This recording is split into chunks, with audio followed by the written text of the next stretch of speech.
We're looking today at Psalm 63, Psalm of very personal and powerful devotion to God.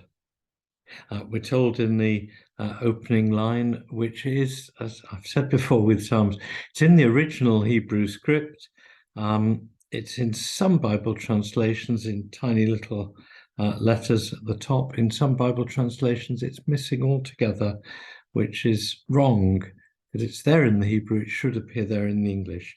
And for this psalm, it says, a psalm of David when he was in the wilderness of Judah. The wilderness of Judah is the hilly, desert-like land to the east of Jerusalem, east and southeast of Jerusalem.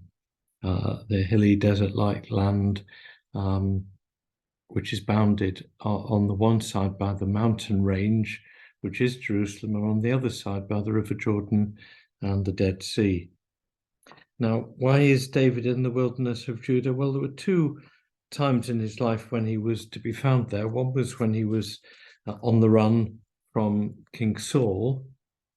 And the other one, which I think is more likely here, is when he has fled Jerusalem because of the civil war started by his own son, Absalom. He's fled the kingdom. He was king in Hebron and then Jerusalem, but Absalom starts a civil war against him. But because in verse 11 of Psalm 63, David talks about the king shall rejoice in God, I think it only makes sense if at that point he is the king. And if he is the king, it means this occasion in the wilderness of Judah is during the civil war of Absalom rather than when Saul was attacking David when Saul was king. So I think that's the context. Can't prove it, but it seems most likely. But the wilderness of Judah is a pretty unforgiving place. During the rainy season in December, January, there's plenty of rain, and all of a sudden rivers and springs and streams pop up everywhere and plant life.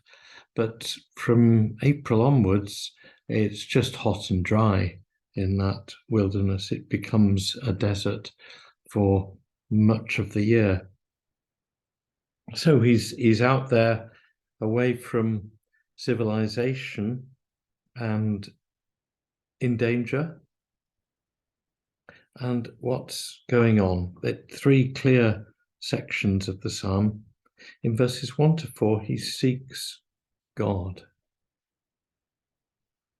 Doesn't seek safety or revenge on Absalom or anything else. He seeks God. God, you are my God. I seek you. My soul thirsts for you. My flesh faints for you, as in a dry and weary land where there is no water. So I've looked upon you in the sanctuary, beholding your power and glory. Because your steadfast love is better than life, my lips will praise you. So I will bless you as long as I live. I will lift up my hands and call on your name. Yeah.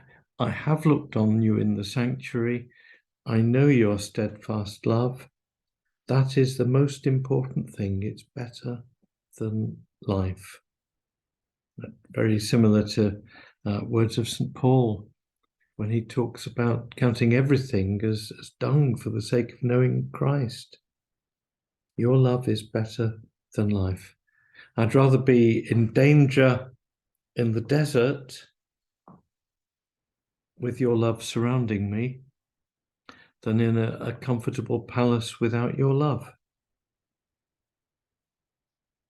I seek you, my soul thirsts for you, my flesh faints for you.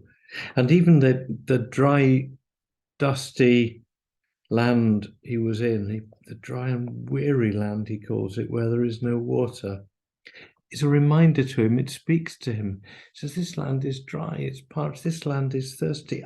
So I'm thirsty for God. Not thirsty for water, or thirsty for the rains or the springs or the wonderful flowers of the early spring and the new life. I'm just thirsty for God. I seek you. My soul thirsts for you. My flesh faints for you. Now his body may have been thirsting for water, but his soul was thirsting for God. And so I will bless you as long as I live. I'll lift up my hands and call on your name. Why? Because your steadfast love is better than life. So my lips will praise you. This is real devotion and commitment, isn't it? It's a good start. Verses 1 to 4, he seeks God. Verses 5 to 8, he is satisfied with God. My soul is satisfied. As with a rich feast, my mouth praises you with joyful lips. When I think of you on my bed and meditate on you in the watches of the night, for you've been my help, and in the shadow of your wings I sing for joy. My soul clings to you, your right hand upholds me. God satisfies him. He delights in God.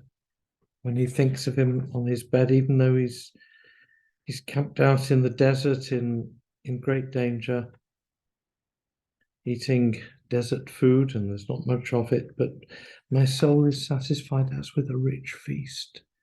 Just to know God and to know God's love, that's enough for me, says David. That's my joy and it's my delight, and I'm satisfied.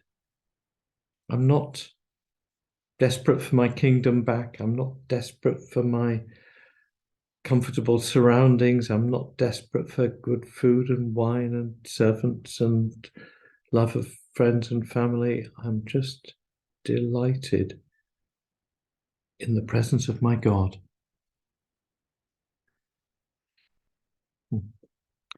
He seeks God, he's satisfied in God, and the last part, verses 9 to 11, he's safe in God.